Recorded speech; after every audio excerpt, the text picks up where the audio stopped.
ప్రశ్నిస్తే కేసులు, పోరాడితే అరెస్టులు. కోర్టుకొచ్చింది దొంగతనం చేసిందా, దోపిడీ చేసిందా, స్కాములు చేసిందా అని అనుకునేరు. ఏమీ చేయలే. కేవలం ప్రభుత్వాన్ని ప్రశ్నించిన, అరే నా ప్రజలు కడుతున్న ట్యాక్సులకు తగ్గట్టుగా పనులు ఎందుకు జరగట్లేదు అని చెప్పి ప్రశ్నించిన. జర గట్టిగా ప్రశ్నించినందుకు 14 కేసులు పెట్టిండ్రు. ఇక కోర్టుల చుట్టూ తిరుగుతున్నా.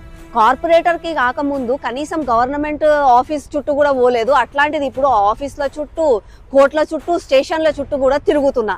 అయినా కూడా బాధ అనిపించదు. కానీ ఇంత చేసిన తర్వాత కూడా కొంతమంది ఆడాడ ఉండి ఈర్ష్యతోటి, పగతోటి అరే ఈమె ఎదగొద్దు అని చెప్పి విమర్శిస్తుంటారు చూడు. అట్లాంటి వాళ్ళని చూస్తే చాలా బాధేస్తుంది.